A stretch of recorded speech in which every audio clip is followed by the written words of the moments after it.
네, 계속해서 시장 흐름과 전략을 세워보도록 하겠습니다. DB금융투자 잠실지점의 김준우 지점장 전화 연결돼 있습니다. 지점장님 안녕하세요. 네, 안녕하십니까? 네, 자 오늘 양시장 변동성이 굉장히 큽니다. 낙폭을 이제 어느 정도 줄여주느냐 봐야 될 것 같은데 현 시점에 어떤 것들을 좀 짚어봐야 될까요? 네, 결국에 이제 국내 증시가 다시 좀 상승 전환을 하고 분위기가 좀 괜찮아지려면 미국 시장의 반등을 먼저 해야 된다라고 생각하고 있습니다. 근데 미국 시장 같은 경우는 헤드라인 CPI가 기저효과가 소멸되면서 상승할 수 있는 구간에 진입을 했기 때문에 좀 시장에 우려가 있는 것 같습니다.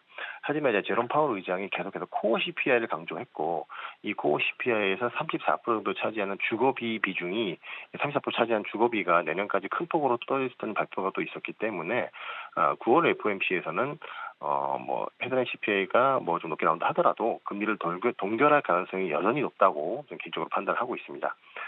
나스닥은 7월에 CPI 발표 전부터 시작된 조정으로 62선까지 조정을 받고 있는데 기술적으로 봤을 때 이 시점에서 이제 과거 정상적인 상황에서 나스닥이 지지는 62선보다 120선으로 121선에서 기술적으로 지지된 경향이 좀 많이 있었습니다.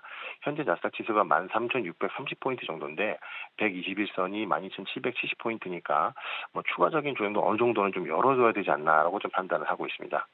네, 국내 증시는 상반기 시장을 주도했던 2차 전지랑 최근까지 시장을 주도한 반도체 섹터가 좀 약세로 돌아서면서 주도주가 좀 부진한 상황인데 바이오 섹터랑 중국 단체 여행 허가에 수혜가 됐던 중국 관련주 같은 경우는 상대적으로 2차 전지나 반도체 섹터에 비해서는 시총 레벨이 낮기 때문에 지수를 견인하기엔 좀 역부족이라고 봅니다. 이런 상황에서 우리 개인 투자자 여러분들은 지금 좀 주도 섹터라고 볼 수 있는 바이오나 중국 관련주 중에서 계속 기회를 찾아보셔야 될 것 같고 충분히 조정을 받게 된다면 2차 전지나 반도체도 재진입 시점을 노려봐야 하지 않나 이렇게 좀 판단하고 있습니다. 네, 자 바이오에 관심을 좀 가져보자라고 해주셨습니다. 그래서 오늘 눈여겨볼 종목도 SK 바이오팜을 가지고 오셨습니다. 자 어떤 점을 좀 살펴볼까요? 네, SK 바이오팜은 그래도 현 시점에서 신약을 기반으로 해서 글로벌 빅파머가 될 가능성이 그래도 가장 높은 회사 중에 하나가 아닌가. 우리나라 기준에서 봤을 때 그런 회사라고 좀 개인적으로 판단을 하고 있습니다. 과거에 바이오 시밀러나 CDMO가 그랬던 것처럼 한번 이렇게 그런 이제 바람이 불게 되면 그쪽에 이제 매기가 생기면서 약간 어느 정도 유행을 좀 타게 되는 경우도 있거든요. 그래서 국내 신약 바이오에 대해서도 충분히 그렇게 다시 관심을 집중될 수 있는 시기라고 좀 보고 있습니다. 최근에 바이오 ETF가 계속해서 신규 상장되는 것도 이런 흐름과 무관하지 않다라고 보고 있고요.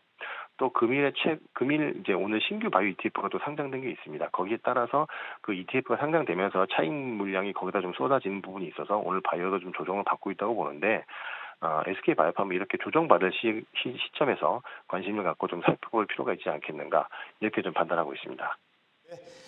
자 오늘 장 전략 흐름 짚어봤고요. 그리고 관심 가져볼 종목으로 SK 바이오팜에 대해서 이야기 나눠봤습니다.